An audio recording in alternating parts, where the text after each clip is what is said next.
What would you tell people that say catching a rattlesnake is really irresponsible and also really dangerous? Well, I think that could be a really valid point to bring up. I don't think everybody should go out into the local wildlife park or anywhere and just try to walk through some bushes and find something.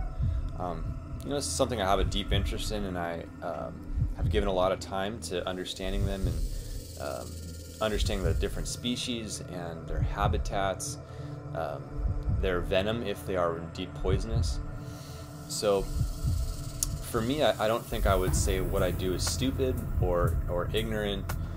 Even though I will take risks, I think they're very calculated and with a high level of safety.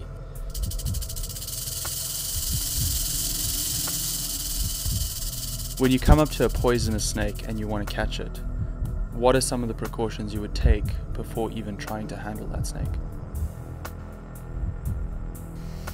Yeah, whenever I'm out and I see something that I want to catch, and let's take for instance, because we're Southern California, rattlesnakes. Rattlesnakes, when I come up onto them, I'm taking into a lot of factors before I touch this, get my hands on the snake or interact with it. From what time of the day it is. Is it early in the morning when the snake hasn't gotten a lot of sun and hasn't warmed itself up, and so it won't have a lot of energy? Is this snake, the size of the snake, is it a snake that's 6 feet long and has a strike radius of about 2.5 feet? Or is it a rattlesnake that's 12 inches long and I could get within 1.5 foot and be relatively safe?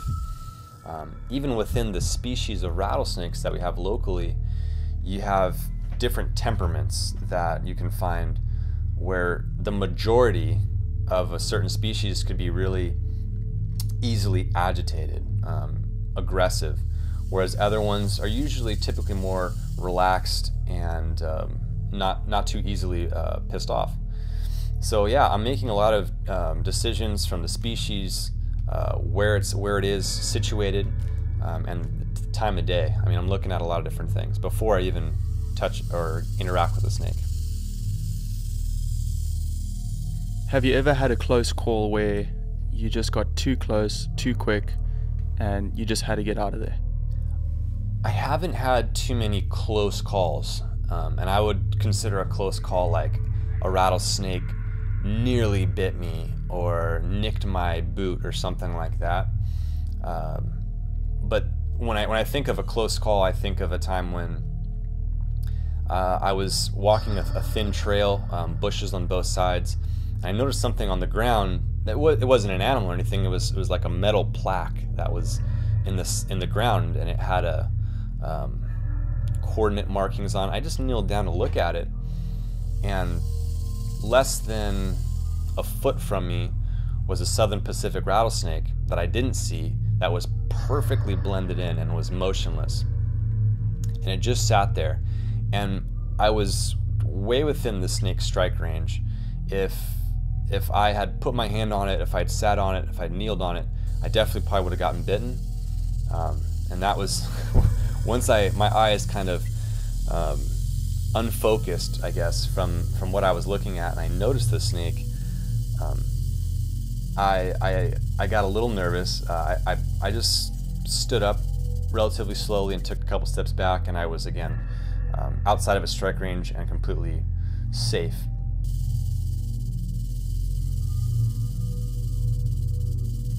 Let's just say, worst case scenario, you get bit. What are some of the things you would do straight away, first off the bat?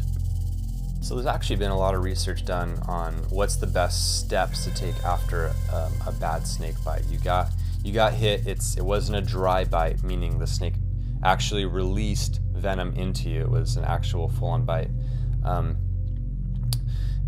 Some of the past protocol was to cut yourself, to bleed yourself as much as possible, to try to suck out the venom.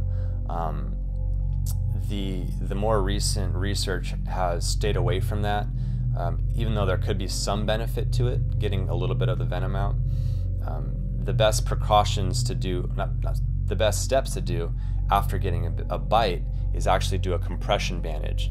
So let's say I got bit on my hand, I would immediately wrap a cloth, a shirt, a compression bandage is the best thing to have in your pack, and to wrap it around your hand from the most distal point to the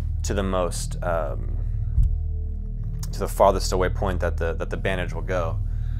This will slow down the blood flow to the area and decrease the effect of the toxin spreading through your body. Typically, people have hours to survive, of course, with the variance of the factors, but you're not dead if you got bit. You have time. The best thing to do is to get the compression wrap on, stay calm, call for help, and move to an area where you can receive that help.